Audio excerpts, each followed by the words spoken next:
Hi, we're Laura and Steve. We're a newly retired couple who love to travel, and so we flew. One of our stops on our cruise was in the Azores. We went to the island of San Miguel. We had an overnight stop in here, which was awesome. We were able to spend 2 days on the island. We really didn't know what to expect. We did do a tour the first day that took us through to a caldera. The islands are formed by volcanoes, the Furnace Valley, the Parque Terra Nostra, which is a botanical garden, and drove past a few lakes. We stopped to see some of the architecture on the island as well. Unlike the Caribbean islands, most of the buildings here are black and white. The Church of the Misericordia was one of the first stops we saw and is a good example of the black and white color schemes. Here's a few pictures and some video of some of the other streets that we saw and some of the other buildings. Most of the buildings and roads are made of volcanic rock, the roads as well, and have beautiful designs in the roads and in the sidewalks.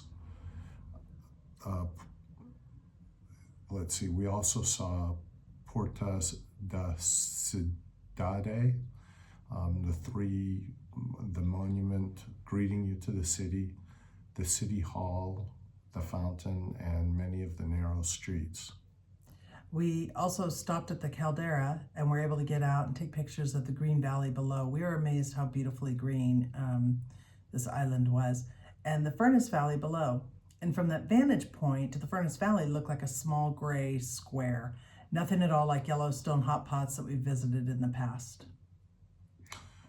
We were pleasantly surprised to see Furnace Valley had walkways that had azalea bushes and grass and flowers, and of course the steam from the thermals. It was a beautiful place to stop and contemplate and look. There was a spring of fresh cold mineral water that we could drink from that just came out of the sidewalk. We then stopped at the botanical garden, and like many botanical gardens, this one was started by a wealthy gentleman who wanted a park with more than just trees. It had camellias and azaleas blooming and had plants that were around since the time of the dinosaurs. Those plants had tough leaves, and I could imagine it would take large, tough teeth of a dinosaur to eat them. We walked through the cities, and we were able to stop and go into some of the shops and into a restaurant. We visited a fort that had been built in 1586. It was used during World War II since the Azores was considered a strategic location. We also saw 3 churches. The first was St. Peter's Church, which had a beautiful altar area that was full of gold and just beautiful woodwork. The frescoes in the older part were still mostly intact, which was really cool to see. The second church, Santuario de Senhor Santa Cristo dos Milagres, neither one of us speak Portuguese, so was outstanding because of its lovely blue and white tiles that were all around the walls, and was a shrine to the miracles of Jesus Christ. And the third church, which was a much smaller church and didn't have a name on it, but the artwork was beautiful, even though it was much smaller and less grand. And that was basically our trip. I think that there are several islands on the Azores, so if you wanted to see more, you certainly could.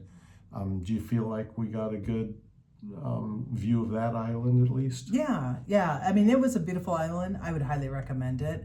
But yeah, I feel like we got a really good overview of that island.